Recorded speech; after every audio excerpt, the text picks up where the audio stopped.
सास बहू का झगड़ा।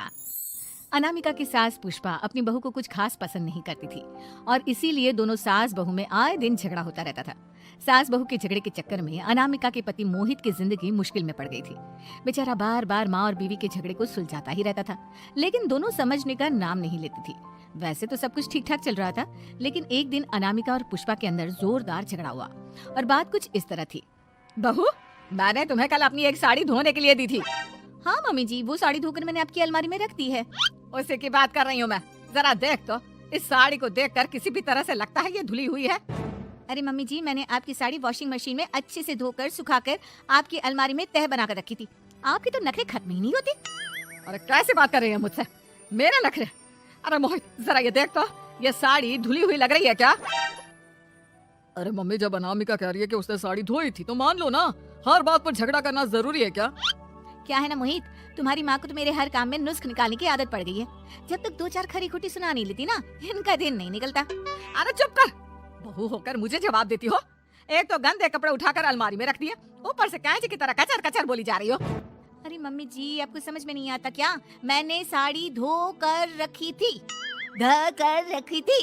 तो फिर इतनी गंदी क्यों लग रही है? अब मुझे क्या पता मम्मी जी, आप इस पर इस तरह तेल और घी की चिकनाई के दाग लगाकर लाएंगी तो ये मेरी जिम्मेदारी थोड़ी ना है। अरे तो हाथ से धोना चाहिए था ना। मैं आपकी बहू हूँ, नौकरानी नहीं जो एक कपड़ा रगड़ रगड़ कर हाथ से धो दूंगी। आपको पहननी है तो पहनिए, नहीं तो रख दीजिए। तुझे तो मैं अच्छी तरह बताऊंगी, मुझे जवाब देती है। एक दिन सुबह के वक्त, अरे अनामिका, मेरी व्हाइट शर्ट कहाँ है? आज ऑफिस में बहुत बड़ा प्रेजेंटेशन है और मुझे वो व्हाइट शर्ट पहन कर जाना है। मुझे पता है, आपने मुझे 2 दिन पहले ही बता दिया था और आपकी शर्ट मैंने धोकर अच्छी तरह आयरन करके अलमारी में लगा दी है। जाइए वहां से ले लीजिए। अनामिका, ये तुमने क्या किया? ये देखो, शर्ट पर लिपस्टिक का दाग लगा हुआ है और ये तो एक जगह से जल भी गई है। नहीं नहीं मोहित, ऐसा नहीं हो सकता। मैंने तो तुम्हारी शर्ट ठीक से इस्त्री करके अलमारी में लगाई थी। तो फिर ये जल कैसे गई अपने आप? अलमारी में लटके लटके थोड़ी ना जल जाएगी। पर मोहित, मुझे अच्छी तरह याद है। देखो, अपनी गलती को छुपाने की कोशिश मत करो। और अगर शर्ट जल भी गई थी तो तुम्हें पहले बताना चाहिए था ना। मैं नई शर्ट लेकर आ जाता। अब ऐन वक्त पर शर्ट कहाँ से लेकर आऊं? मेरा इतना इंपॉर्टेंट प्रेजेंटेशन था, सब खराब हो जाएगा। अरे बेटा, क्यों परेशान होता है? ये देख, मैंने तेरे लिए पहले से ही एक नई व्हाइट शर्ट ला कर रखी है। लेकिन मम्मी, आप मेरे लिए व्हाइट शर्ट क्यों लेकर आई?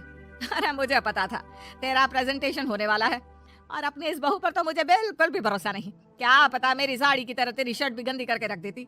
और देख, वही हुआ ना। बेटा, सारी टेंशन छोड़ और ये नई शर्ट पहन कर जा। थैंक यू मम्मी, आज तो आपने बचा लिया मुझे। कुछ दिनों के बाद, अरे अनामिका, जानती हो, ऑफिस में मेरा जो दोस्त है ना अमर, आज उसका बर्थडे है और उसे तुम्हारे हाथ का चॉकलेट केक बहुत पसंद है। थोड़ा सा बनाकर टिफिन में रख दो ना प्लीज।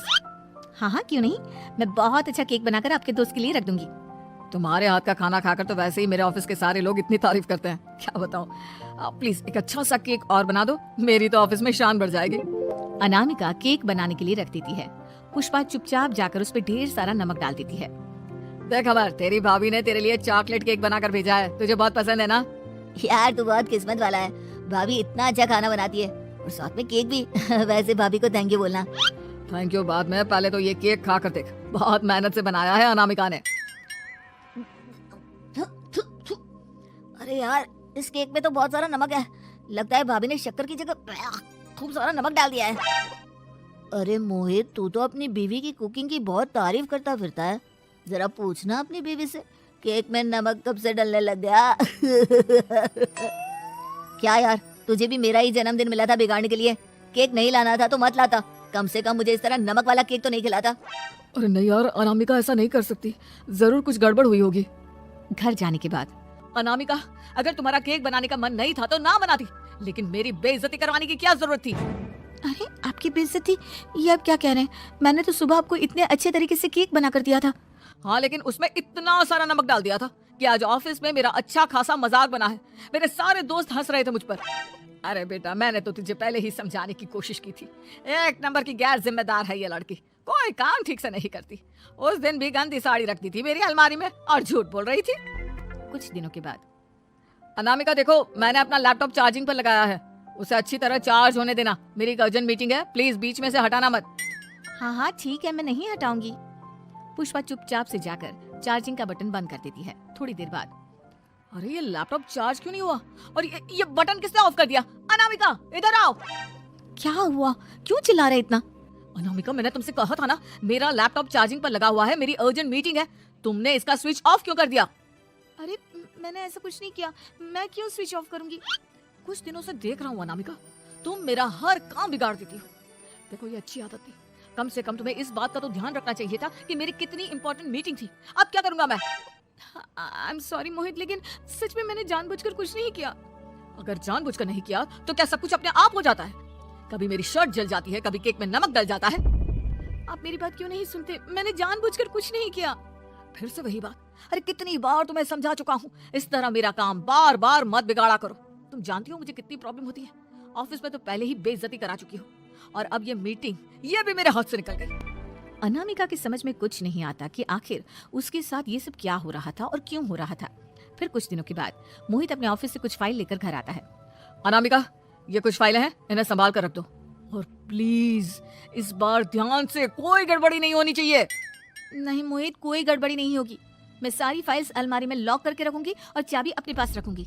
अनामिका, जरा अलमारी की चाबी तो देना। क्यों मम्मी जी, आपको क्या काम है? उसमें मोहित की जरूरी फाइल रखी है और मैं नहीं चाहती कि इस बार कोई भी गड़बड़ हो।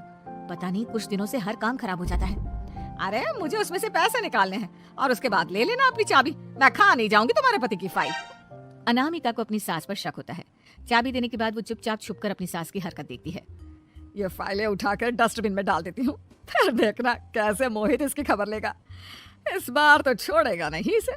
वैसे भी पहले मैंने जो कुछ भी किया है उसकी वजह से अच्छी खासी डांट पड़ी है, मजा आ जाएगा। अच्छा तो ये बात है, सारा काम मम्मी जी बिगाड़ देती हैं, वो भी इसलिए क्योंकि मेरा उनसे झगड़ा हो गया है। सास के जाने के बाद अनामिका मोहित को बुलाकर लाती है। क्या हुआ अनामिका, क्या दिखाना है? ये देखिए, आपकी फाइल डस्टबिन में पड़ी हुई है। इसीलिए तो कहा था संभाल कर रखना, और तुमने उठाकर ये फाइल डस्टबिन में डाल दी। मैंने नहीं, तुम्हारी मम्मी ने डाली है, मुझसे बदला लेने के लिए, ताकि तुम मुझे डांटो। और अगर मैंने डाली होती तो मैं तुम्हें दिखाने के लिए बुलाकर तो नहीं लाती ना। सही कह रही हो, मैं अभी मम्मी से जाकर बात करता हूँ। थोड़ी देर बाद। मम्मी सच सच बताइए, मेरी फाइल अलमारी में से निकालकर डस्टबिन में आपने डाली थी ना? अरे अपनी माँ पर इल्जाम लगाता है, शर्म नहीं आती तुझे? मैं इल्जाम नहीं लगा रहा हूँ मम्मी, जो सच है वही पूछ रहा हूँ। अब जल्दी से बताइए आपने ऐसा क्यों किया? अरे तो क्या करती, तेरी बीवी मुझसे झगड़ा करती है, उल्टे सीधे जवाब देती है, मुझे उससे बदला लेना था। अरे मम्मी, लेकिन आप दोनों के झगड़े के चक्कर में मेरा कितना नुकसान हुआ है, ये कभी सोचा आपने? मम्मी जी, अगर आपका बदला पूरा हो गया हो तो आइंदा ऐसी कोई हरकत मत करना, क्योंकि अब आपकी सच्चाई हमारे सामने आ चुकी है। यह तो वक्त ही बताएगा मैं क्या करूंगी और क्या नहीं। मम्मी जी, कहा ना आप ऐसा कुछ नहीं करेंगी। अरे मेरी जो मर्जी आएगी वो मैं करूंगी। मेरा सर घूम रहा है, सास बहू के झगड़े में मेरी जिंदगी का तो कचरा हो गया है, कचरा।